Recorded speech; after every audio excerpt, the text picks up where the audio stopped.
simply bow down to all the adversities that come our way? Not by a long shot. That is mere fatalism. As long as there is a chance that we can save a situation, let's fight. But when common sense tells us that we are up against something that is so and cannot be otherwise, then, in the name of our sanity, let's not look before and after and pine for what is not. The late Dean Hawkes of Columbia University told me that he had taken a Mother Goose rhyme as one of his mottos: for every ailment under the sun, there is a remedy, or there is none. If there be one, try to find it. If there be none, never mind it. While writing this book, I interviewed a number of the leading businessmen of America, and I was impressed by the fact that they cooperated with the inevitable and led lives singularly free from worry.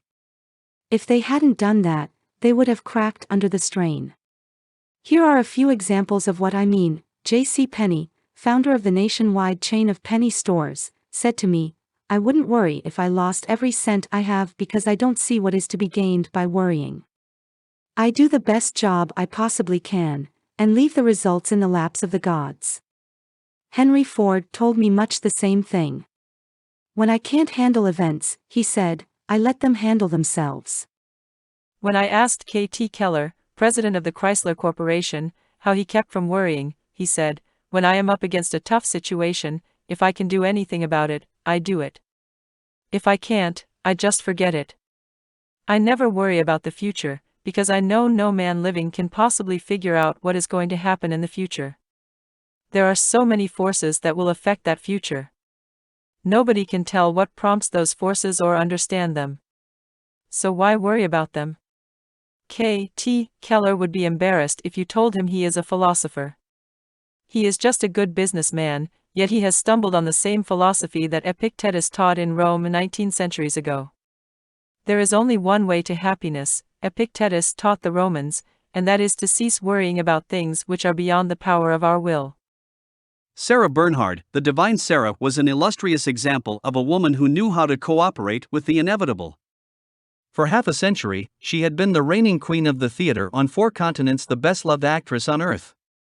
Then when she was 71 and broke, she had lost all her money. Her physician, Professor Pazzi of Paris, told her he would have to amputate her leg. While crossing the Atlantic, she had fallen on deck during a storm and injured her leg severely. Phlebitis developed. Her leg shrank. The pain became so intense that the doctor felt her leg had to be amputated. He was almost afraid to tell the stormy, tempestuous divine Sarah what had to be done. He fully expected that the terrible news would set off an explosion of hysteria. But he was wrong. Sarah looked at him a moment, and then said quietly, "If it has to be, it has to be." It was fate. As she was being wheeled away to the operating room, her son stood weeping. She waved to him with a gay gesture and said cheerfully, "Don't go away. I'll be right back." On the way to the operating room, she recited a scene from one of her plays. Someone asked her if she were doing this to cheer herself up. She said, "No, to cheer up the doctors and nurses. It will be a strain on them." After recovering from the operation, Sarah Bernhardt went on touring the world and enchanting audiences for another 7 years.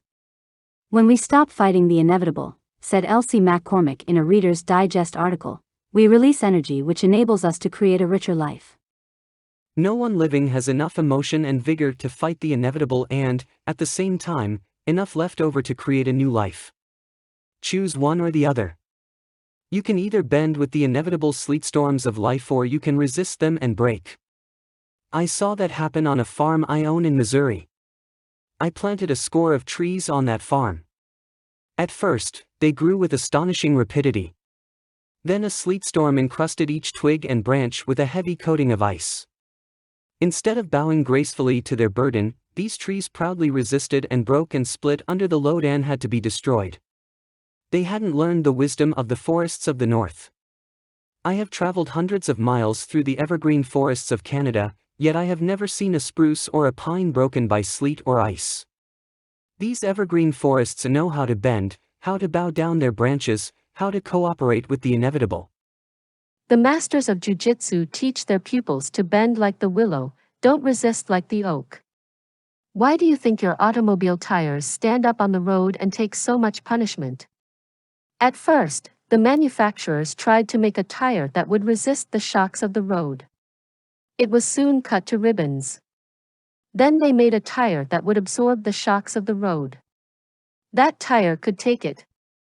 You and I will last longer and enjoy smoother riding if we learn to absorb the shocks and jolts along the rocky road of life. What will happen to you and me if we resist the shocks of life instead of absorbing them? What will happen if we refuse to bend like the willow and insist on resisting like the oak? The answer is easy.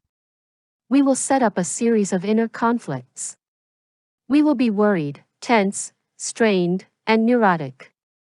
If we go still further and reject the harsh world of reality and retreat into a dream world of our own making, we will then be insane. During the war, millions of frightened soldiers had either to accept the inevitable or break under the strain. To illustrate, let's take the case of William H. Caecilius, 7126 76th Street, Glendale, New York.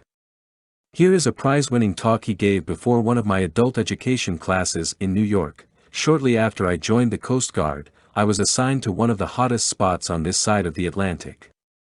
I was made a supervisor of explosives. Imagine it. Me, a biscuit salesman, becoming a supervisor of explosives. The very thought of finding yourself standing on top of thousands of tons of TNT is enough to chill the marrow in a cracker salesman's bones.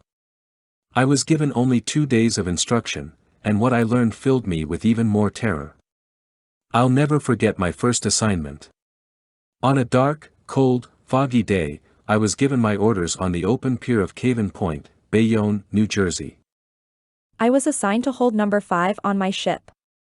I had to work down in that hold with 5 longshoremen.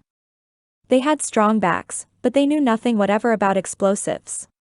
And they were loading blockbusters, each one of which contained a ton of TNT, enough explosive to blow that old ship to kingdom come. These blockbusters were being lowered by 2 cables. I kept saying to myself, suppose one of those cables slipped or broke. Oh, boy. Was I scared? I trembled. My mouth was dry. My knees sagged. My heart pounded. But I couldn't run away. That would be desertion. I would be disgraced, my parents would be disgraced, and I might be shot for desertion. I couldn't run. I had to stay. I kept looking at the careless way those longshoremen were handling those blockbusters. The ship might blow up any minute. After an hour or more of this spine-chilling terror, I began to use a little common sense. I gave myself a good talking to. I said, look here. So you are blown up. So what? You will never know the difference. It will be an easy way to die. Much better than dying by cancer. Don't be a fool. You can't expect to live forever. You've got to do this job or be shot. So you might as well like it.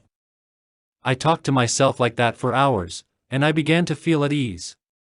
Finally, I overcame my worry and fears by forcing myself to accept an inevitable situation. I'll never forget that lesson. Every time I am tempted now to worry about something I can't possibly change, I shrug my shoulders and say, forget it. I find that it works even for a biscuit salesman. Hooray! Let's give 3 cheers and 1 cheer more for the biscuit salesman of the pinafore.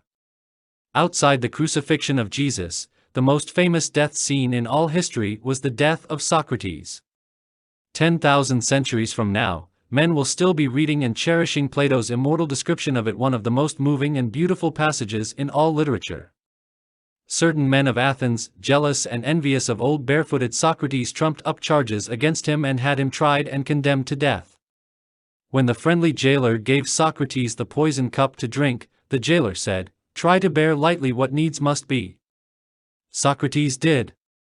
He faced death with a calmness and resignation that touched the hem of divinity. Try to bear lightly what needs must be. Those words were spoken 399 years before Christ was born, but this worrying old world needs those words today more than ever before. Try to bear lightly what needs must be. During the past 8 years, I have been reading practically every book and magazine article I could find that dealt even remotely with banishing worry. Would you like to know what is the best single bit of advice about worry that I have ever discovered in all that reading? Well, here it is summed up in 27 words that you and I ought to paste on our bathroom mirrors, so that each time we wash our faces, we could also wash away all worry from our minds. This priceless prayer was written by Dr. Reinhold Niebuhr, professor of applied Christianity, Union Theological Seminary, Broadway and 120th Street, New York. God grant me the serenity to accept the things I cannot change, the courage to change the things I can, and the wisdom to know the difference.